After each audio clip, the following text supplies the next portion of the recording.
Physiotherapy is not a magic, okay. It's a process. हाँ। आप तो पहली मुलाकात कहाँ हुई थी मैम से, अगर बताना चाहें तो सर? हर पेशेंट के लिए अलग चीज़ें होती है, अच्छा।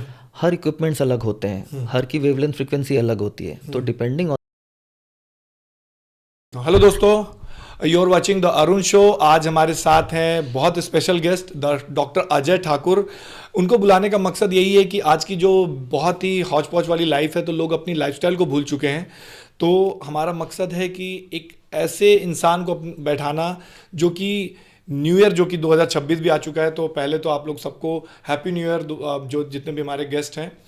तो ज़्यादा टाइम नहीं लेते हैं, स्टार्ट करते हैं आज का podcast. Welcome Ajay sir. Thank you so much Arun. मकसद सिर्फ इतना आपको यहाँ पे बुलाने का था क्योंकि लाइफस्टाइल बहुत लोगों की बहुत हौच पौच हो चुकी है। तो कहीं ना कहीं लोग इतने बिजी हो चुके हैं अपने काम में कि अपनी फिजिकल एक्टिविटीज़ को ध्यान नहीं दे पाते हैं। तो आप एज अ फिजिशियन, क्योंकि आप जितना मैंने आपके बारे में सुना था, हमने मेरी टीम ने रिव्यू किया, सर्च किया कि आप काफ़ी एक्सपीरियंस है इस चीज़ में। तो लोगों को ऐसा क्या करना चाहिए कि वो इतनी बिजी शेड्यूल में भी अपने आप को कहीं ना कहीं फिट रख पाएं? जिम जाना एक्सेप्शनल है, टाइम नहीं दे पाते लोग, तो घर में अपने आप को किस तरह के थोड़ा सा अपने आप को अच्छा रख सकें, तो वो बताइए आप। देखिए, बेसिकली जैसे आपने कहा, बहुत सही बात है कि जो हमारी लाइफस्टाइल है आज के डेट पे बहुत ही हेक्टिक है। तो होता क्या है कि जैसे कि कई सेडेंट्री ग्रुप ऑफ पीपल होते हैं, ठीक है, तो उनका तो चलो घर से बाहर निकलते हो जाता है, थोड़ा सा वर्कआउट हो जाता है, सुबह वो निकल जाते हैं जॉग पे, वॉक पे हो जाता है। बट ऐसे कई पॉपुलेशन हैं जो कुछ नहीं करना चाहते और स्टिल फिट रहना चाहते हैं। तो उनके लिए क्या है? तो जैसे कि आजकल आप देखोगे लाइफ स्पैन भी बहुत कम हो गया है लोगों का, हाँ। है ना। सडन हार्ट अटैक्स आ जाते हैं, कार्डियक हाँ। अरेस्ट हो रहा हाँ। है ना। तो ये क्या है, बेसिकली हमारा लाइफस्टाइल, ईटिंग हैबिट्स एक थिंग, दूसरी चीज़ नो एक्टिविटीज़, तो उसके कारण ये सब हो रही। तो हम क्या कर सकते हैं इसके लिए? तो बेसिकली देखो, मैं ये तो नहीं कहूँगा जिम चले जाओ या कुछ भी करो, जाओ थोड़ी सी माइल्ड स्ट्रेचिंग कर लो, थोड़े से वार्म अप एक्सरसाइजेस कर लो, और थ्रू आउट द डे ऐसे नहीं कि एक ही जगह बैठे रहे, कुछ ना कुछ करते रहो। तो हमारी फिजियोथेरेपी में क्या बोलते हैं, स्टार्ट करो वार्म अप से, एंड अप करो कूल डाउन से। ये होता कब है? जब हम एक्सरसाइज करते हैं। लेकिन एक जनरल पॉपुलेशन के लिए क्या है, टू कीप देमसेल्फ एक्टिव, आजकल बहुत सारी चीज़ें आ गई है, एरोबिक एक्सरसाइजेज आ गई है, जुम्बा आ गई है। हाँ। तो ये सब चीज़ों आप कर सकते हैं। ऐसा ज़रूरी नहीं कि एक जुम्बा सेंटर जाकर ही करना है आपको, घर पे भी म्यूज़िक लगा लो, कर लो। So it's easy. सो इस तरीके से आप कर सकते हो। मैं ये नहीं कहता जिम जाओ, वेट्स उठा लो, that is not only one strategy. क्योंकि लोगों को लगता है कि बॉडी मतलब अपने आप को फिट रखना एक तो योगा है, और ये कि जिम में जा करके बहुत अच्छी बॉडी बना लेना, यही एक दो ही सेगमेंट लोगों के दिमाग में रहता है। लेकिन एज अ फिजिकल डॉक्टर, जो एज अ फिजिशियन डॉक्टर जो आप सोचते हैं, तो हमारे जो व्यूअर्स हैं वो ये जानना चाहेंगे कि हम अगर घर में रहें, मेरे पास योगा का भी टाइम नहीं है, मेरे पास जिम जाने का भी टाइम नहीं है, लेकिन कई बैक पेन्स, जैसे आपने बोला हार्ट अटैक बहुत ज़्यादा हो जा रहे हैं आज की डेट में, तो बैक पेन्स होते हैं, कई बहुत मसल्स पेन हो जाते हैं। तो ये होते क्यों हैं? जनरली इसकी कमी किसी वजह से होती है, क्योंकि कुछ तो एक्सीडेंटियल होते हैं, लेकिन कई बात होता है कि जैसे मैं ही हूँ, अगर मैं अपना एक्सपीरियंस लूँ, तो मैं बैठा हूँ कहीं, मैं उठा तो मुझे क्रैम्प्स आ जाते हैं बॉडी में। तो कारण क्या है उसका आज का? देखो, बेसिकली क्रैम्प्स बोला आपने, तो इसमें क्या होता है, इलेक्ट्रोलाइट इम्बैलेंस होता है बॉडी में, ठीक है, तो उसके कारण होता है। तो सबसे बेस्ट रेमेडी है कि स्ट्रेचिंग करो। अच्छा। ठीक है। अब जैसे कि हम टेक्निकली टर्म्स में बोलते हैं, हम क्या है, एक एक मसल को स्ट्रेच कर सकते हैं, ठीक है। अगर आपको मैंने कहा कि जाके आप इस मसल को स्ट्रेच करो, आपके लिए बहुत डिफिकल्ट होगा वो समझना, बहुत डिफिकल्ट होगा समझना। तो डेफिनेटली आपके पास ऐसे, आपको किसी एक ऐसे इंसान के पास जाना चाहिए, किसी एक फिजियोथेरेपिस्ट के पास ही जाना चाहिए, जो आपको एक बार ओरिएंट कर दे कि आपके इस मसल के लिए ऐसे स्ट्रेच करते हैं। तो इसमें ना दो टाइप की स्ट्रेचिंग होती है, एक ना पैसिवली जो एक थेरेपिस्ट पेशेंट को स्ट्रेच करता है, और ना इवन सेल्फ स्ट्रेचिंग होता है। तो आप घर पे ना ये सेल्फ स्ट्रेचिंग कर सकते हो। अच्छा। तो जैसे कि आप मसल को स्ट्रेच कर रहे हैं, तो होता है क्या, ब्लड सप्लाई बढ़ता है उन पे, तो डेफिनेटली जितनी भी इंजरीज हैं कम हो जाते हैं, चांसेस बहुत कम हो जाते हैं इंजरीज के। तो मैं तो कहता हूँ stretching is one of the best remedies चाहे आप एक वर्किंग इंसान हो, चाहे लेम इंसान हो, कुछ भी हो, स्ट्रेचिंग तो आपको करना ही है। तो जितने भी, जैसे कि कोई एक पेशेंट आता है, बोलता है कि मैं वॉक कर रहा था एंड सडनली बैक पकड़ लिया, क्यों है? क्योंकि आपके कोर मसल स्ट्रेंथन है नहीं। आपको स्ट्रेंथनिंग भी करना है, आपको स्ट्रेचिंग भी करना है। तो आपके पास अलग अलग पेशेंट आते होंगे अलग अलग बॉडी पार्ट्स के लिए, जैसे जनरली कोई बैक पेन आ रहा है, कोई लेग पेन आ रहा है, तो मतलब ऐसा नहीं है कि किसी एक वजह से होता है कोई एक पेन, मतलब बैक पेन के भी बहुत सारे कारण होंगे, तो उसके सारे इलाज अलग होते हैं कि एक ही सारों का ट्रीटमेंट अलग होता है ना। अब बेसिकली होता क्या है कि हमारे बॉडी में इतने सारे मसल्स हैं, 206 हड्डियां हैं, ठीक है, सबके फंक्शंस अलग हैं, ठीक है। अगर जैसे आपने कहा कि लो बैक पेन, उनका कॉज अलग होता है, अच्छा, उनके सिम्टम्स अलग होते हैं, ठीक है, सब एक दूसरे से कोरिलेटेड हैं। जैसे मैंने कहा कि बैक पेन डेफिनेटली पैर पे भी जाएगा, कई कंडीशंस में कोरिलेटेड है, तो ऐसे होता है। तो जैसे मतलब कोई भी इंजरी जो हो रही है उसको जनरली क्या लगता है ना कि अगर मैं अपना एक्सपीरियंस बताऊं, तो अगर मेरे को कभी बैक पेन हुआ था और उसके लिए मैं जब फिजियोथेरेपिस्ट के पास जा रहा था, तो मुझे ऐसा लगता था कि मैं 2-3 दिन गया और मेरा ठीक हो जाएगा। तो जनरली ऐसा होता है कि लोगों को it's a time taking process to, कि मतलब लोगों को इसको थोड़ा सा टाइम देना चाहिए। मैं हमेशा एक चीज़ को फॉलो करता हूँ और लोगों को हमेशा एक चीज़ कहता हूँ, physiotherapy is not a magic, okay, it's a process. हाँ, आप आके मुझसे ये कहोगे कि सर मैं कितने दिन में ठीक हो जाऊंगा, मैं बिल्कुल नहीं बता सकता कितने दिन में ठीक हो जाओगे, ठीक है। मैं आपको एक टाइम ड्यूरेशन दे सकता हूँ, ठीक है, कि आपको लग सकते हैं 4 हफ्ते, 5 हफ्ते, और इस पे क्या है, depends on person to person. अच्छा, एज वाइज भी डिफरेंट रहता है, एज वाइज भी होता है, प्लस होता है क्या कि अगर आप आए मेरे पास बैक पेन के लिए, तो मैंने आपको कहा कि ये चीज़ें मैं आपको दूंगा करके, ये चीज़ें आपको घर पे फॉलो करनी है। तो अगर वो चीज़ें आप घर पे फॉलो नहीं करते, डेफिनेटली टाइम विल एक्सीड। अच्छा, तो ऐसे ही चलता है ये। मैं बिल्कुल ये नहीं कहूँगा कि आप 3 दिन में ठीक हो जाओगे, बिल्कुल नहीं। नहीं, मेरे को भी मेरे मतलब एक इंसिडेंट हुआ था मेरा बैक का, जैसे बताया, तो मेरे भी डॉक्टर मेरे को बोलते थे कि घर पे जाके कर लेना, तो मैं नहीं करता था। तो टाइम टेकिंग मेरे को लगा, ठीक है। जब इस सेक्टर में आप मतलब डॉक्टरी को आपने चूज़ किया, कि डॉक्टर में भी बहुत सारे सेगमेंट हैं, तो जब आप फिजियोथेरेपिस्ट, शुरू से फिजियोथेरेपिस्ट ही बनना चाहते थे लाइफ में? नहीं नहीं नहीं, बिल्कुल नहीं। ये बोलो कि मैं स्पोर्ट्स प्लेयर था। अच्छा, हाँ, तो बेसिकली तब मैं नागपुर में मैं अपनी आयुर्वेदिक की स्टडी कर रहा था, BHMS कर रहा था, होम्योपैथी की, सॉरी, है ना। एंड इंटरेस्ट बिल्कुल भी नहीं था मुझे उसमें, तो जस्ट बिकॉज सिलेक्शन हो गया था मैं चला गया वहाँ पे, but through out the back of the mind हमेशा ये रहता था, यार इसमें इंटरेस्ट है नहीं, मैं क्या कर रहा हूँ। तो सडनली लाइक क्रिकेट मैचेस देखते थे, तो सडनली एक फिजियो करके आया एंड लाइक इंजरी हुई, एक बंदा भाग कर गया फील्ड में, एंड फिर मैंने उसको फॉलो किया कि ये है क्या। एंड देखते देखते ऐसा मैंने इंक्वायरी करा एंड आई केम टू पापा। पापा को बोला यार फिजियोथेरेपिस्ट बनना है। अच्छा, तो पापा ने बोला भाई क्या होता है ये। अच्छा, उस समय तक पता भी नहीं था? उस समय कहाँ पता था फिजियोथेरेपी ये क्या हाँ, होता सही है। बात है, हाँ। तो ये करीब 96 की बात है ये। तो उतना फिजियोथेरेपी था नहीं इंडिया में। उसके बाद फिर गए, इंक्वायरी किए एंड लाइक पापा का एक दोस्त मैंगलोर में रहता था and like we just approach, we went there. और बेसिकली मैंगलोर को एजुकेशनल हब बोलते हैं, तो वहाँ पे गए एंड जाके ढूंढा एंड लाइक या वी टुक द एडमिशन। चलो ठीक है, एडमिशन लिया, उसके बाद देखा कि चलो ज्वाइन कर लिया। इनिशियली तो एकदम नॉर्मल, जैसे कि होम्योपैथी की स्टडी सी वैसी थी, कुछ एंटरटेनिंग नहीं था, कुछ इंटरेस्टिंग नहीं था। उसके बाद एक माइंड सेट हो गया, अरे चलो यार इसको बैचलर ऑफ फिजियोथेरेपी ख़त्म करते हैं, वापस चलते हैं। बिकॉज उतना फिजियो बैचलर्स में कुछ भी नहीं होता है, it is only book reading book reading book reading.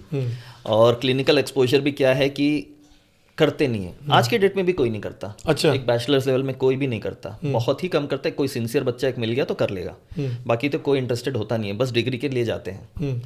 उसके बाद मुझे याद है फाइनल ईयर का एग्ज़ाम चल रहा था और एक मणिपाल से एग्जामिनर आए एंड एग्ज़ाम लेना शुरू करा एंड वो मास्टर्स था।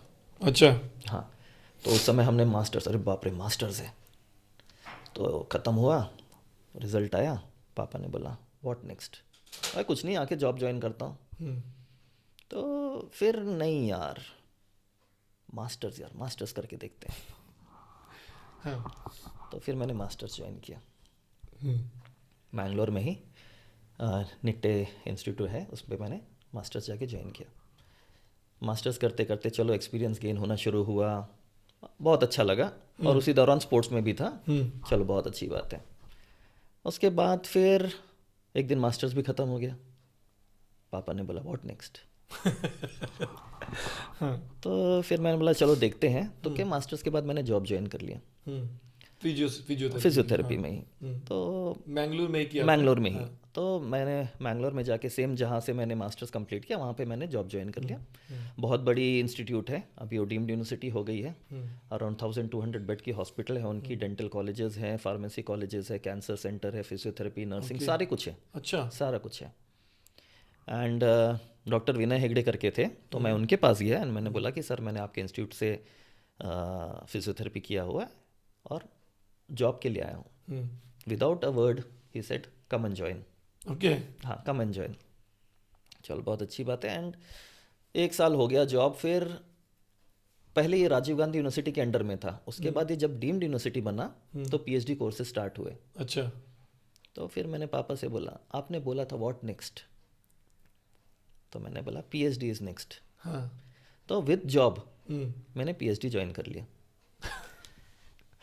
एंड यहाँ पे जो जर्नी थी बहुत इंटरेस्टिंग थी। मेरे जितने कलीग्स थे, होता क्या है कि हमको एक टॉपिक लेना होता है, एक सब्जेक्ट लेना होता है, एंड फिर सारे कलीग्स बैठ के हम लोगों ने एक टॉपिक, एक सब्जेक्ट बनाया कि आप इस पे करो। बहुत हेल्प किया इन लोगों ने, and today I am here. 2016 में कंप्लीट हुआ पीएचडी। अच्छा। ऑलमोस्ट 20 इयर्स हो गए। yes, अब एजुकेशनल फील्ड में 20 इयर्स हो गए।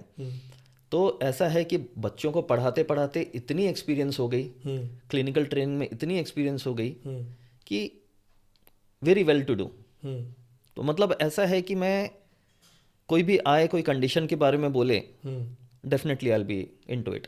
और होता क्या है कि ये ऑर्थोपेडिशियंस हैं आजकल, ठीक है, न्यूरोलॉजिस्ट हैं, न्यूरोसर्जन्स हैं, कार्डियोलॉजिस्ट हैं, कार्डियोसर्जन्स हैं। तो यस डेफिनेटली आजकल क्या पेशेंट्स जाते हैं उनके पास, ठीक है, एसेस करते हैं वो, फिर रेफ़र करते हैं फिजियोथेरेपी को।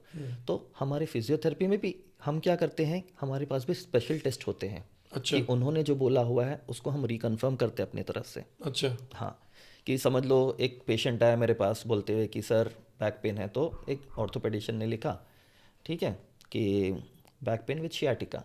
तो हमारे पास स्पेशल टेस्ट होते हैं एसेस करने के लिए कि है रियली शियाटिका है या नहीं है, और उसी तरीके से जाते हैं हम आगे। तो ये जब ये आप पूरा प्रोसेस अपना कंप्लीट किया आपने, तो ऐसा लगा था कि नहीं ये स्कोप है इस फील्ड में? क्योंकि अभी तो जैसे अब का ज़माना जो है फिजियोथेरेपिस्ट के लिए ठीक है कि हाँ बहुत सारे बैक पेन्स आ गए हैं लोग, लेकिन फिर भी अवेयर नहीं है।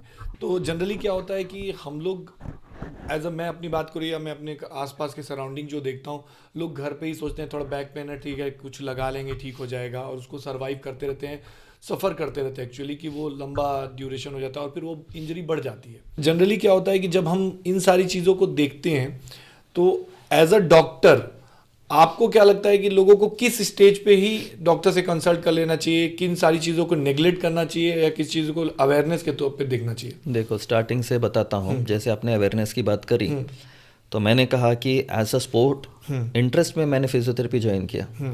और उस समय जब हम ज्वाइन करे थे फर्स्ट टाइम फिजियोथेरेपी, तब हमारे टीचर्स आके पूछते थे कि फिजियोथेरेपी ज्वाइन क्यों किया है, why did you join physiotherapy. अच्छा। हाँ, तो मैं हमेशा एक ही चीज़ कहता था कि because I was involve in sports, तो कुछ स्पोर्ट्स फील्ड में करना है।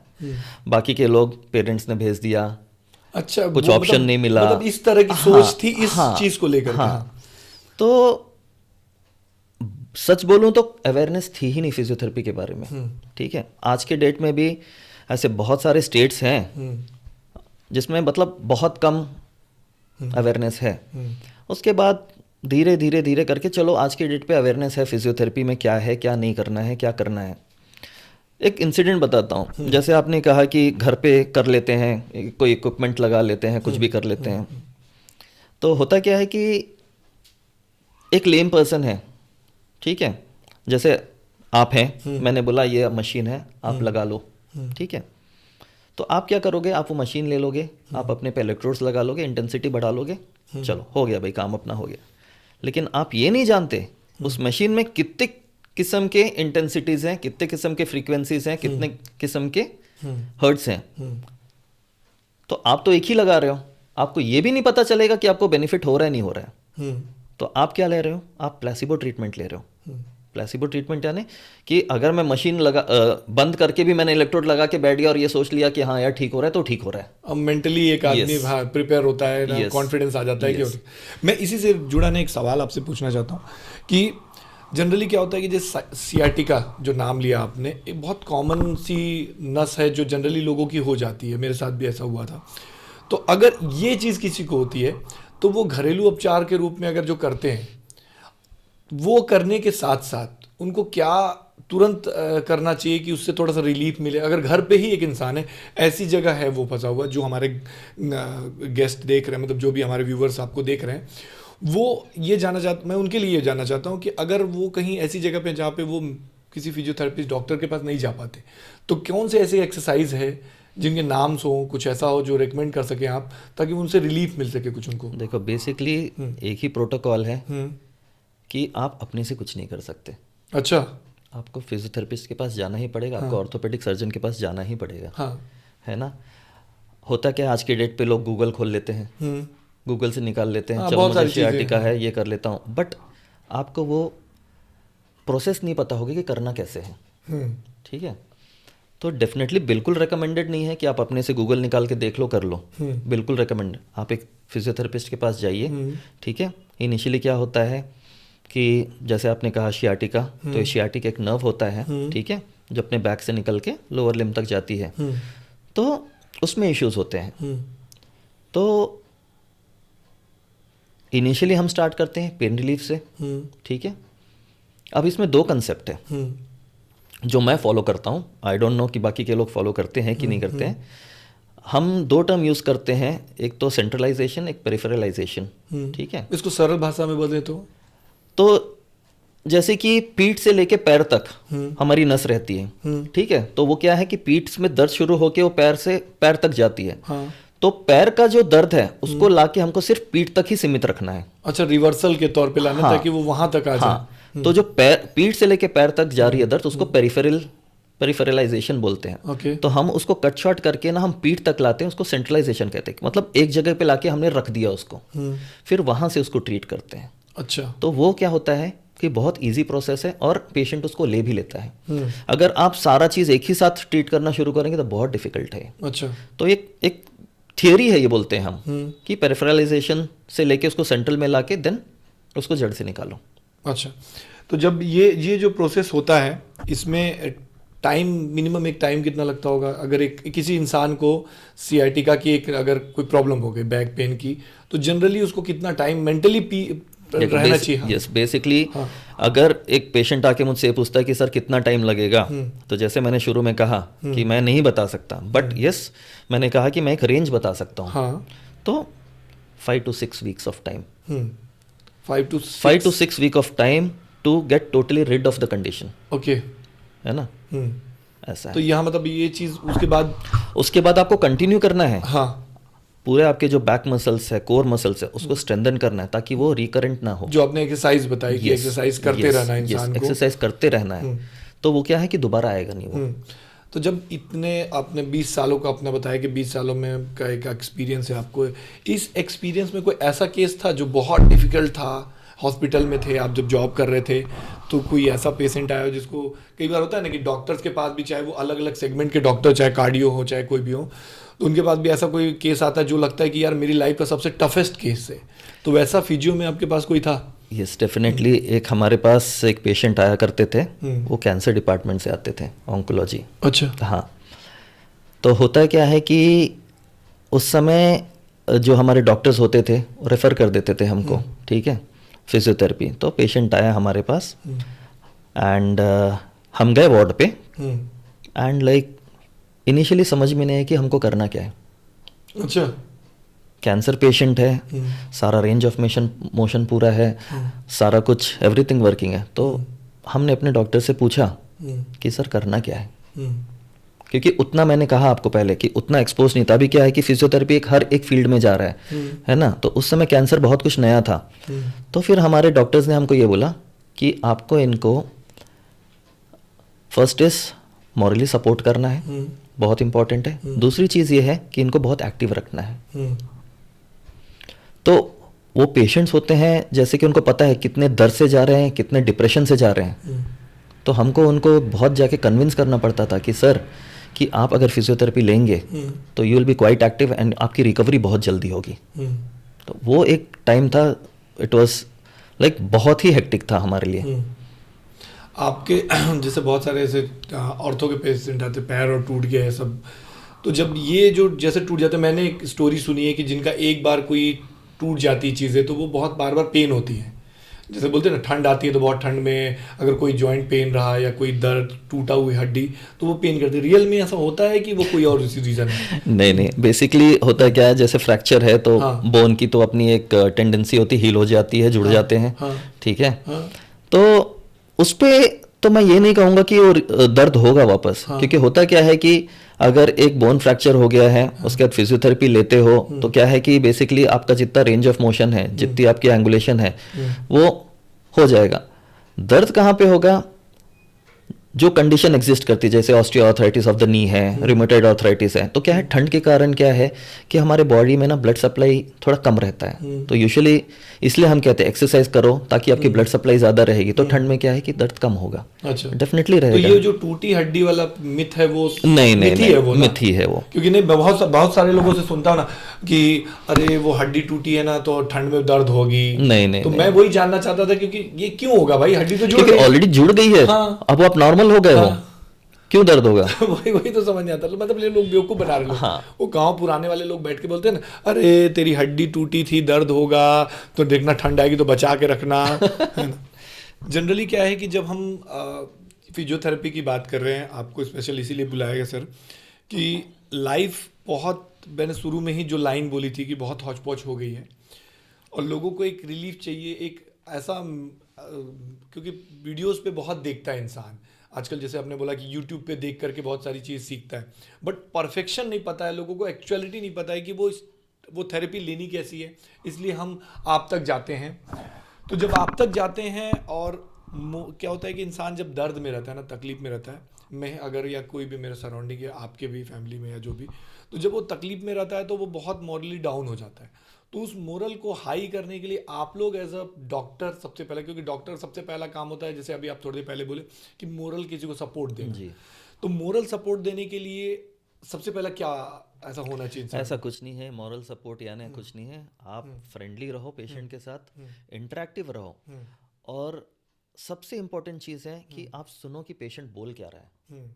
कई लोग क्या होते हैं, पेशेंट बोल रहा है आप इग्नोर करते हो। हाँ, तो ये जनरली बहुत सारे डॉक्टर्स के पास मैंने देखा, मैं किसी की वो नहीं बोल रहा, लेकिन होता है कि अगर मैं 10 लोगों को देख रहा हूँ तो उसमें दो चार ऐसे निकल जाते हैं कि वो सुनते हैं सिर्फ, और वो पेशेंट को आजकल, क्योंकि बहुत सारे लोगों के मुंह से भी मैंने सुना है कि डॉक्टर के पास गए थे यार, वो सिर्फ सुना, उसने कुछ चेक नहीं किया। पहले क्या होता था, बहुत सारी चीज़ों को चेक करते थे, तो वो नहीं होता है अब वो।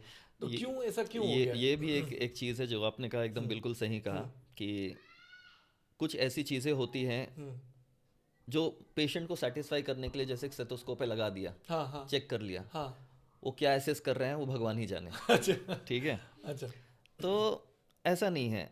तो एक अच्छी सी एक चीज़ बताता हूँ। एक पेशेंट है हमारी, ठीक है, एंड डिमेंशिया है। अच्छा, तो लाइक बहुत दिन से मुझे कॉल करके बोल रहे थे कि एक बार आके विज़िट कर लीजिए। एंड एक दिन मैं गया, मैंने विज़िट किया, एंड सारा कुछ मैंने चेक किया।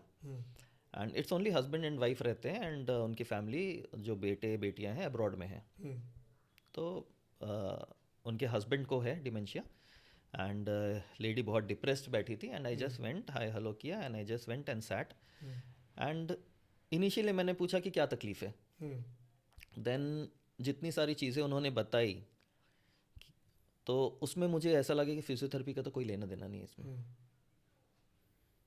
तो फिर मैंने बोला कि लाइक आप फिजियोथेरेपिस्ट को कैसे रीच कर रहे हो इस चीज़ के लिए, किसने बोला आपको फिजियोथेरेपी को रीच करना है? बोले नहीं, इसके पहले एक फिजियोथेरेपिस्ट आते थे, वो उनको बाहर घुमाते थे, ये लाते थे, ऐसे करके। Okay fine. तो मैंने कहा चलो ठीक है। एंड मैं बैठा, करीब 1 घंटे बैठा मैं उनके साथ, उनकी सारी बातें सुनी। तो होता है क्या है कि जैसे मैं उनकी सारी बातें सुनी, वो इतनी कॉन्फिडेंट हो गई कि उन्होंने बोला आप आके मुझे रोज़ देख कर जाइएगा, पेशेंट को देख कर जाइएगा, बिकॉज उनका घर का डिस्टेंस इतना दूर है कि they can not travel daily, है ना, और हस्बैंड डिमेंशिया है तो उनको हैंडल करना बहुत डिफिकल्ट होता है। इनफैक्ट एंड रोना भी शुरू किया कि उनको मेरा नाम भी नहीं पता। अच्छा। तो ठीक है।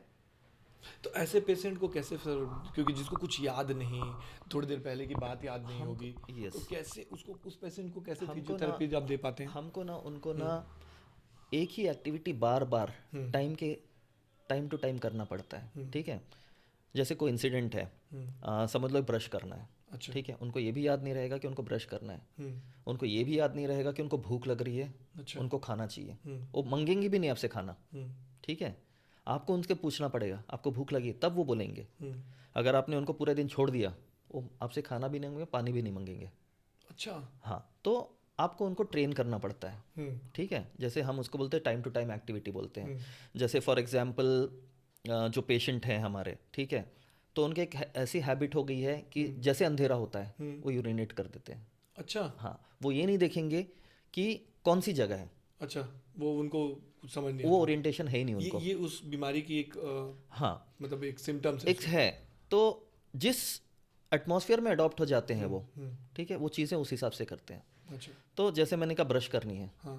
तो कुछ ऐसे हमको इंसिडेंट करने हैं ब्रश के पहले, हाँ, कि उनको वो कि incident उनको होते याद ही रहे याद कि हो हाँ जाए। मुझे इस चीज़ के बाद ये करना ये है, करना है। ये करना है। हाँ। तो उस तरीके से उनको ट्रेन करना होता है। जैसे डॉक्टर साहब, मैं यही जानना चाह रहा था कि आप जैसे आप थोड़ी देर पहले आप बता रहे थे कि जैसे कार्डियो डॉक्टर हार्ट की सारी चीज़ें देखता है, अलग अलग सेगमेंट के, ऑर्थो के डॉक्टर सिर्फ हड्डियों से रिलेटेड देखते हैं, लेकिन आप एक ऐसे सेगमेंट में आप डॉक्टर हैं जो हर तरह के पेशेंट, जैसे आप ये बताएं कि हर तरह के पेशेंट को आपको डील करना है, फिजिकल एक्टिविटी करानी है। जैसे डिमेंशिया का भी एक उदाहरण दिया आपने कि न्यूरो के एक पेशेंट है तो वो भी इस तरह का।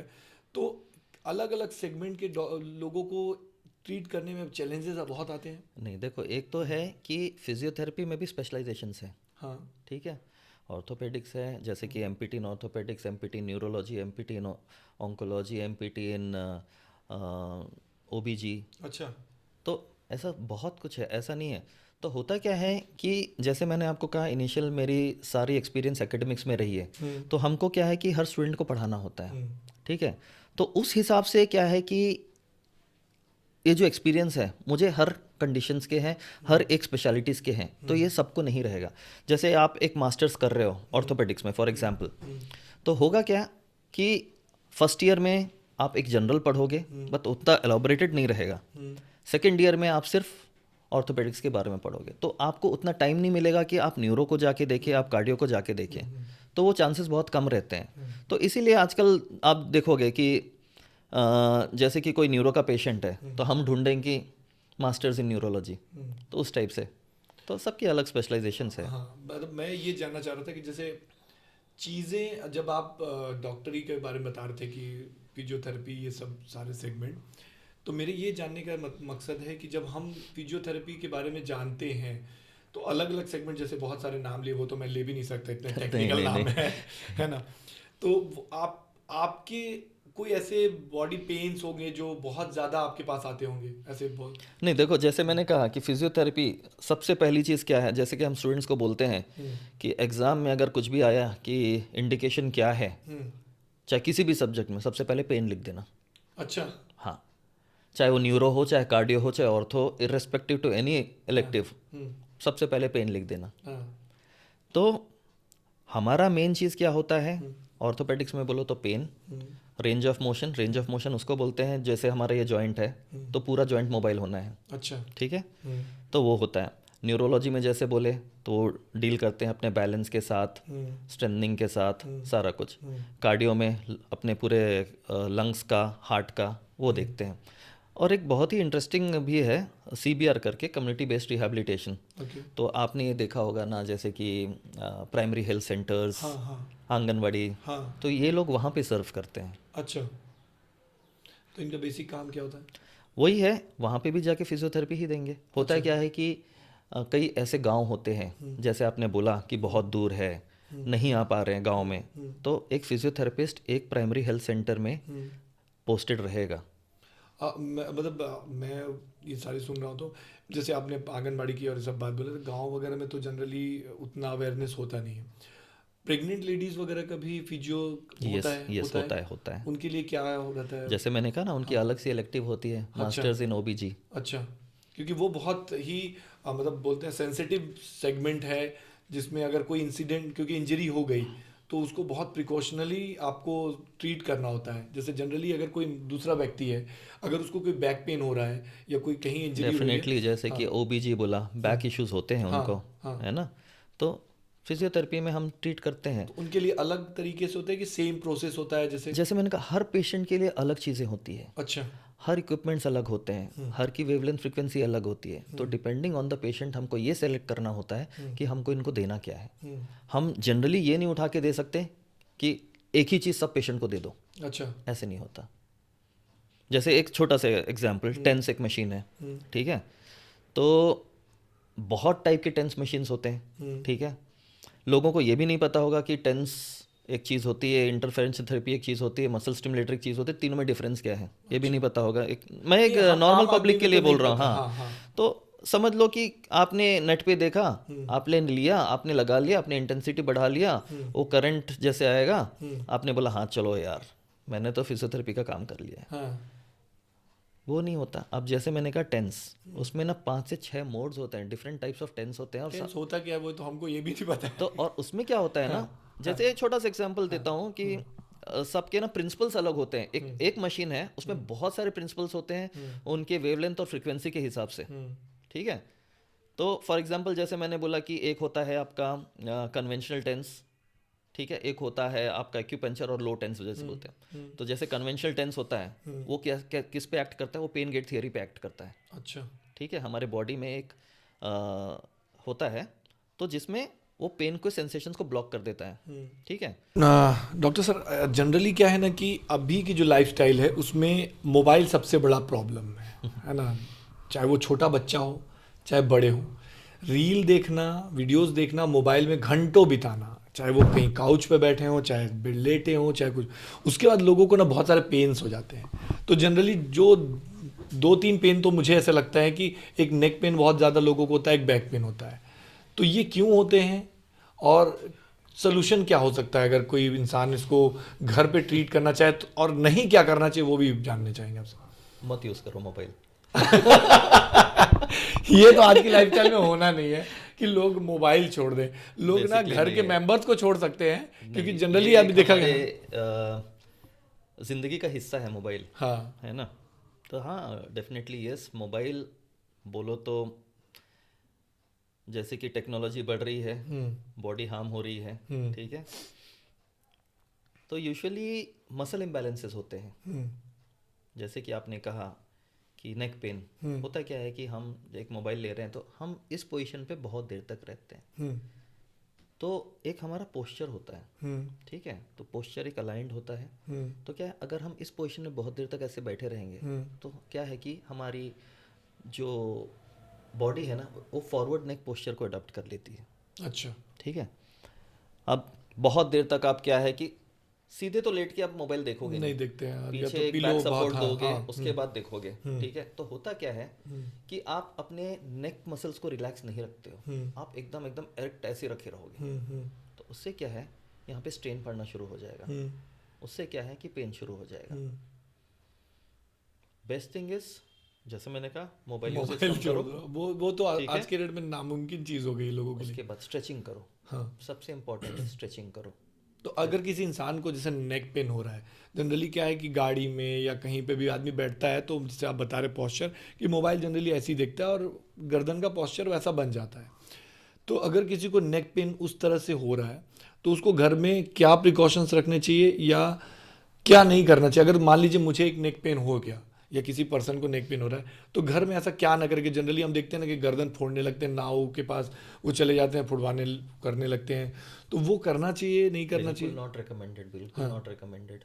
ठीक है, ये जो आप फोड़ने की बात बोल रहे हैं, ये क्या है, कायरोप्रैक्टिस्ट लोग होते हैं, हाँ वो आजकल, करते हैं, हाँ। ठीक है, तो they are well trained in that, तो ये उनका काम है। नाव को क्या पता, आवाज निकालना है, कर दिए, पता चला कि ये तोड़े, एक नर्व डैमेज हो गया, पैरालाइज हो गया।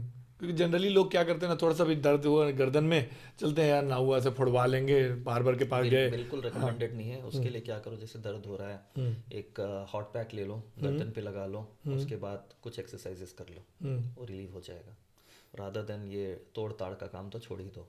अच्छा, और जैसे बैक पेन एक कॉमन पेन है लोगों का, जैसे सियाटिका की नस के बारे में बात की, ये भी बहुत कॉमन हो गया है, बहुत ज़्यादा कॉमन, बहुत कॉमन हो गया। पहले तो बहुत रेयर था, लेकिन अब बहुत कॉमन चीज़ हो गई है।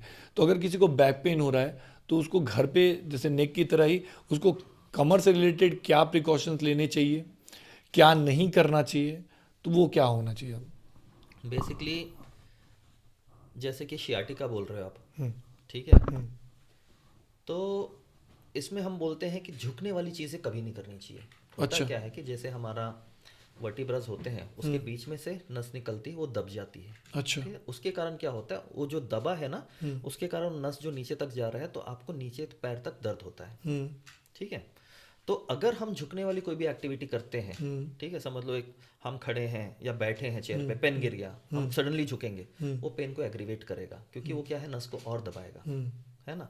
तो हमको वो सारे एक्टिविटीज करनी है, ठीक है, उसके ऑपोजिट वाली।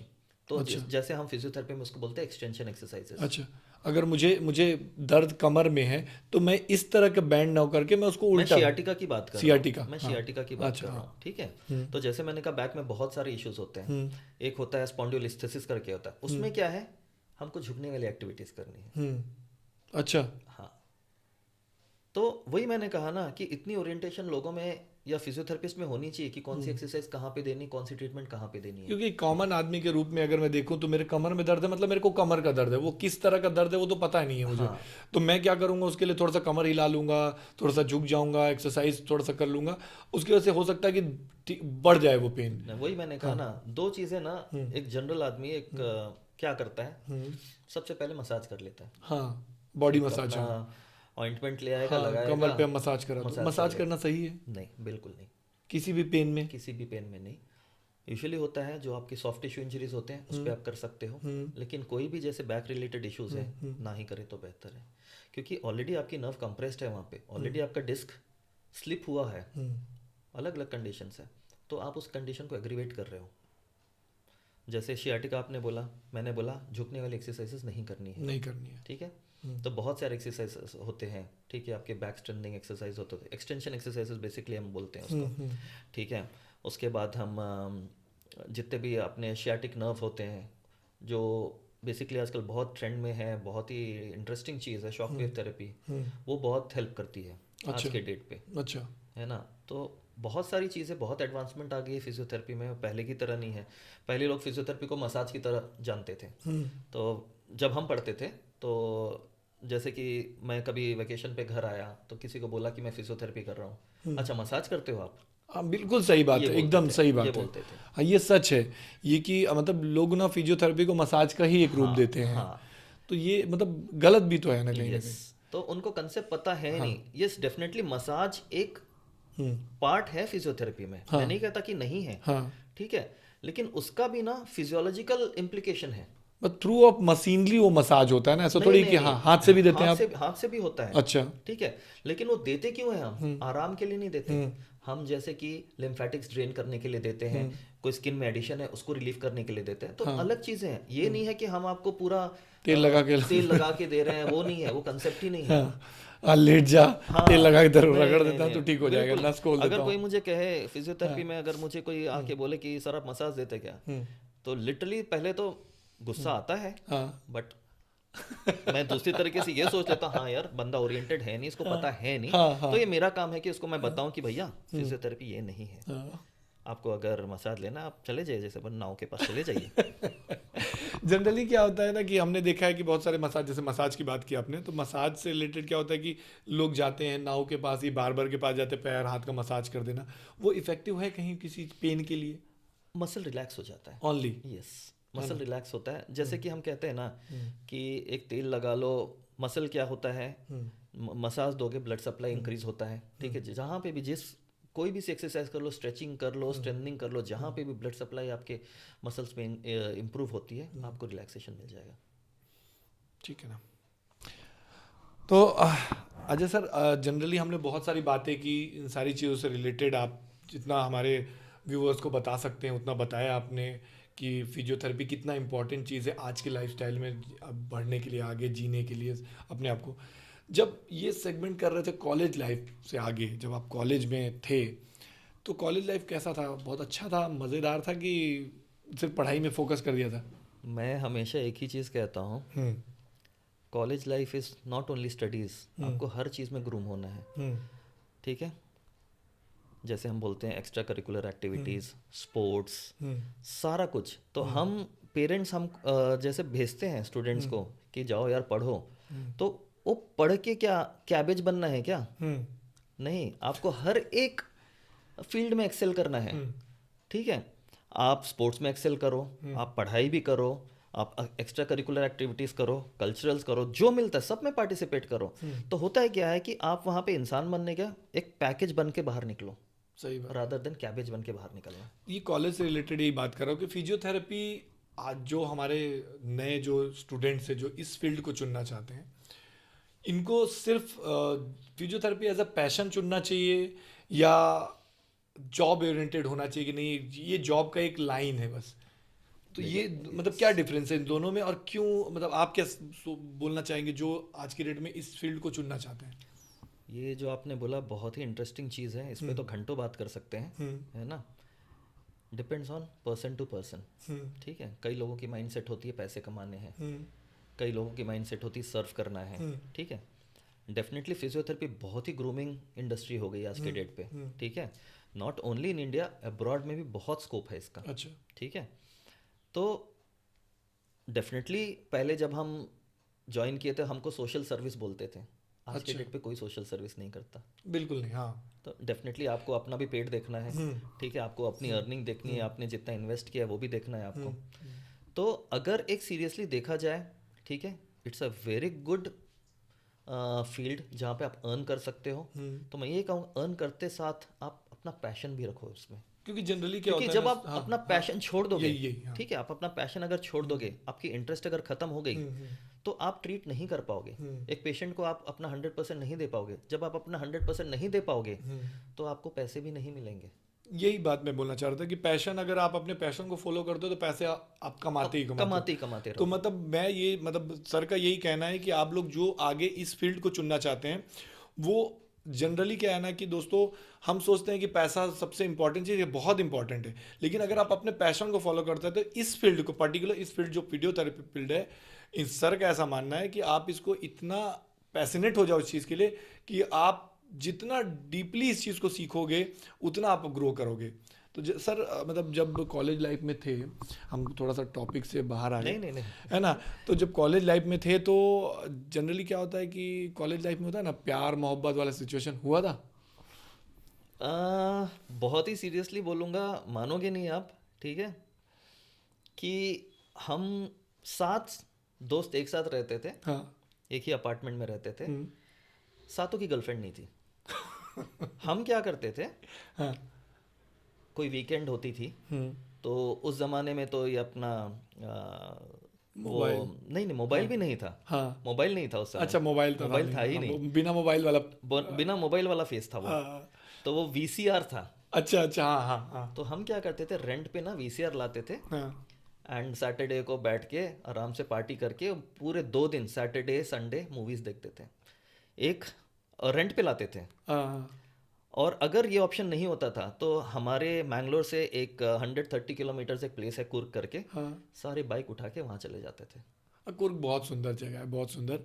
तो मतलब ये उस समय की बात है दोस्तों, जब ना 80s 90s में, वो जो आज के जो जेनजी है वो इस बात को शायद नहीं जानते होंगे, 80s 90s जब हम थे, 90s 80s के समय, तो वीसीआर होता था, वीसीआर जिसमें कैसेट डलती थी, वो सर उसकी बात कर रहे हैं।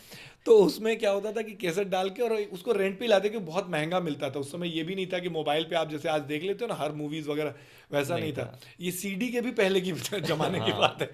तो उसमें डाल के ना बहुत बहुत इंजॉयमेंट लगता था पुरानी पिक्चरें देखने में।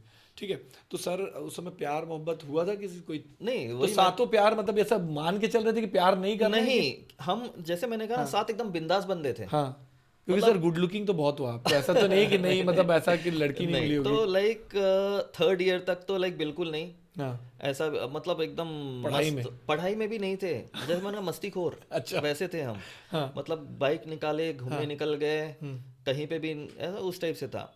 तो सीरियसनेस पढ़ाई में, जैसे मैंने कहा इनिशियली हमको मज़ा नहीं आता था, हमको ऐसे लग कहाँ फंस गए यार, क्या फिजियोथेरेपी ले लिया।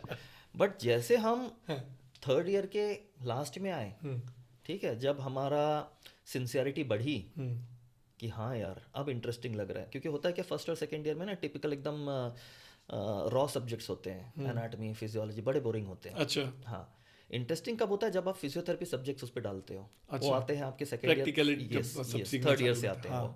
जब आप क्लिनिक जाना शुरू करते हो तब आपको लगता है अरे अब हाँ यार, डॉक्टर बन रहा हूँ मैं। अब मैं डॉक्टर बन रहा हूँ, अब मैं हॉस्पिटल में आ गया, अब मैं पेशेंट देख रहा हूँ, तब मज़ा आता है। लव लाइफ, जैसे मैंने कहा कि जैसे प्रोग्रेस करते गए, यस डेफिनेटली, सारों को तो नहीं, कुछ लोगों को मिले। तो उसमें आप भी थे? हाँ। हाँ। तो पहली मुलाकात कहाँ हुई थी मैम से, अगर बताना चाहें तो sir? I don't know, like basically apartment में ही हुई थी। आपके जहाँ रहते थे? हाँ, अच्छा, तो नेबर वबर थी मैम? नेबर थे, अच्छा। आउट ऑफ द फील्ड थे हमारे। हाँ, तो ये पहला प्यार था कि इसके पहले भी हो चुका था? सही बताऊं तो लाइक, वैसे प्यार होता क्या है? मतलब attraction in the sense attraction, या जो भी है ना, वो केमिकल ब्लड और में, है ना? आपके हिसाब से प्यार कितनी बार होता है? प्यार तो मतलब एक रणवीर कपूर ने तो बताया कि प्यार एक बार किया तो क्या किया, बार बार करना चाहिए। सही बोला उसने, मैं उसी को फॉलो करता हूँ। तो कितनी बार किया था सर? काउंट मत करो। तो मतलब जब मतलब जो अभी जो हैं वो मैम, वो मतलब लव मैरिज हुई, हाँ जी। तो वो सुनेंगे तो फिर तो नहीं घर में नहीं ऐसा नहीं, उनको पता है पुराने वाले अरे प्यार को? सारा कुछ ऐसे कई सारी चीज़ें होती है, अगर छुपाने वाली चीज़ होती तो यहाँ नहीं बोलता। नहीं, हम नहीं चाहते कि किसी के घर में कलेश हो, लेकिन हाँ बात बताना चाहें नहीं, तो। जैसे मैंने कहा ना, जैसे आपने बोला कि अगर एक कोई कॉलेज जा रहा है पढ़ाई, तो खाली पढ़ाई क्राइटेरिया नहीं है, बिल्कुल नहीं, आपको हर एक चीज़ एंजॉय करनी है एंजॉय life करनी में। चाहिए। ठीक है, हमारे पापा कहते हैं, ठीक है, बहुत अच्छी चीज़ कहते हैं कि लाइफ पता नहीं कब कहाँ निकल जाए, बिल्कुल। सारा कुछ एंजॉय कर लो, एक ही ज़िंदगी है। तो कितनी बार एंजॉय किया? आज तक कर रहा हूँ। नहीं, वो वाला, अच्छा आज भी वो वाला शादी के नहीं बाद थोड़ी नहीं नहीं नहीं नहीं नहीं, मैं लाइफ एंजॉय की बात कर रहा हूँ। पार्टी करो, घूमो फिरो, मैं घूमने का बहुत पैशनेट हूँ। हाँ, लाइफ में घूमना चाहिए सर, है ना? Yes. बहुत निकल जाना चाहिए, निकल बोलते हैं ना जाना कि चाहिए and इंसान को, mind fresh कर क्योंकि लो। बहुत लोग जोड़ते रह जाते हैं। मैं भी बहुत घूमने का शौकीन हूँ, तो लोग मतलब जोड़ते रह जाते हैं कि यार निकलेंगे ना, तो उसकी वजह से कहीं जा नहीं पाते। तो घूमना चाहिए इंसान को एकदम। मेरा तो अगर कोई ये बोले कि आपकी हॉबी क्या है, तो मैं बोलूँगा ट्रैवलिंग भाई, सबसे अच्छी चीज़ है। सबसे अच्छी चीज़ है, दुनिया से हटके है। मैं ये नहीं बोलूँगा डांस ये वो, बिल्कुल नहीं, ट्रैवलिंग है, घूमते रहो बस। अगर मुझे कहीं पे भी मौका मिल जाए मैं निकल जाऊँगा। मैं तो इनफैक्ट जब मैंगलोर में मैं जॉब करता था, मैं अपने व्हीकल से रायपुर आता था। अच्छा। 1700 किलोमीटर है वन साइड, माय गॉड, तो मैं मतलब ड्राइविंग करना बड़ा अच्छा ड्राइविंग लगता है। करना अच्छा लगता है, अभी भी लगता है। प्लस अगर कोई चला रहा है और टूर कर रहा है तो और अच्छी बात है। बट ये है कि थोड़ा डर रहता है अगर कोई और चला रहा है, तो मैं खुद ही चला खुद ही लेता हूँ। चलाते हैं। हाँ। तो सर जब शादी मतलब मैम के मिलने से पहले मतलब लाइफ बहुत अच्छी चल रही थी? वही मैंने कहा ना कि साथ लौंडे, हाँ, बस नहीं वो तो घूमना। था, बस। लेकिन क्या होता है ना कि वो एक साथ इंसान, के साथ ही रहते थे, साथ हमेशा साथ वो में ही कितने रहते साल थे। साथ थे?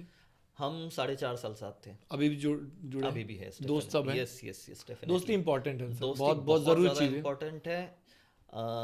जैसे कहते हैं एक फैमिली एक बैकबोन है, दोस्त दूसरे बैकबोन है, बट हाँ बैकबोन देख के बनानी चाहिए। हाँ, तो उसमें से सारे लोग कनेक्टेड हैं आज भी?